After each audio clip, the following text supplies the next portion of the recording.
Hi, welcome to another wonderful classroom time. Yes, I've been waiting and waiting and waiting for you. And we're going to go ahead and dig into another time for you guys to break down in Miss Jessie's classroom. Now, the learning for this week is going to focus around a different topic.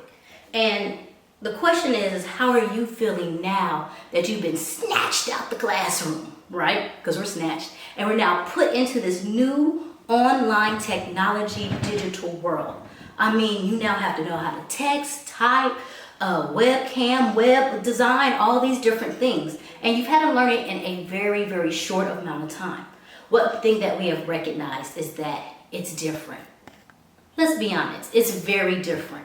How do you connect with your students now through Lens and technology when before, just a week ago, you were touching and hugging them, right? How do we turn around and make sure we have eye contact and purpose? How do we make sure our tone and our expression is making sure that we're taking care of all of the learning that needs to happen? Here's the truth. Online teaching is difficult. It's different. And it's a totally new platform that we're not quite used to.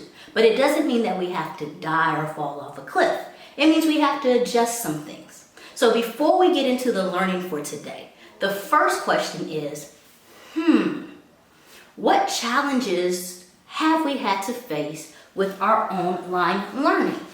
So when we're online teachers, this is where I'm going to ask you to pause. You need to get your piece of paper out. I'm waiting. It's okay. And don't forget to get something to write with. But we're going to brainstorm. We're going to jot it out. We're just going to write down all of the challenges that we have faced with online teaching. Just challenges. That's all we're going to do. We're going to take about 30 seconds. I'm going to give you one challenge. I'm going to say time. What do you say? I wish I could hear you. So we're going to say connection. We're going to say troubleshooting. I'm going to say internet. I'm going to say logging in. I'm going to say group work, participation. Can you think of any others? I know you can think of at least 3 more. I know you can. Come on, you can do it. Yes. That's 1. Give me 2. Then 3. There we go. Give me 3 more here. What I want you to do is with those additional 3, put those down in the comment section because I want to know what we're all thinking with online learning. And we're taking this online teaching and our troubles, and we're going to create something that's called best practices. Meaning, what can we do to make sure that our students are getting the best experience? In order for us to set our learning, there's attached the following infographic in our work. This infographic is from KIS. It's done by Allison Yang. It's licensed under Creative Commons Commercial International License. I thank them very much for using this to set up our understanding and reading for what we need to do. This is a great chart that says what we can do and what we don't necessarily need to do in order to make sure that we're being strong learners and educators. Before we start working deeply with this, I wanted to pull out some important vocabulary.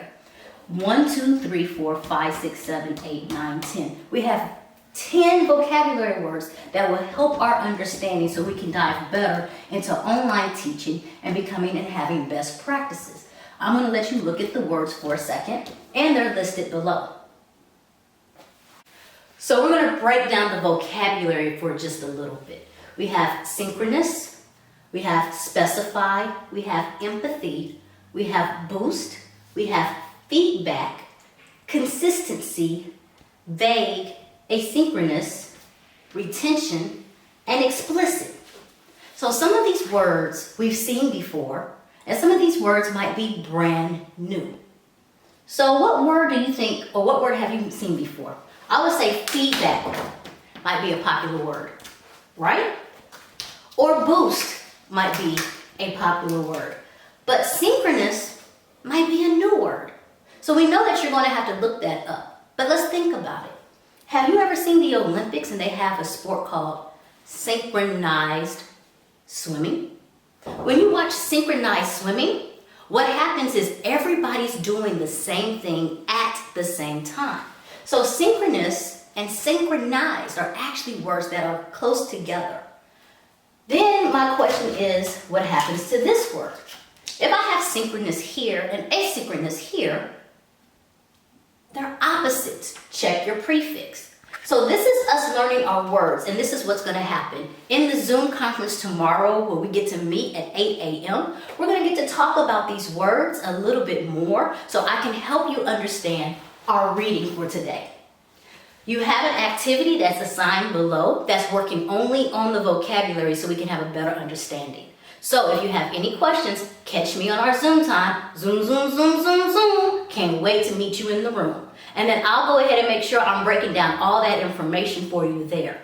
For today, we're practicing our vocabulary, and we're going to make sure that we've done our little outline brainstorm, and we're going to utilize this vocabulary and our PDF to finish our assignment that's attached in our assignment log. All right, check you next time.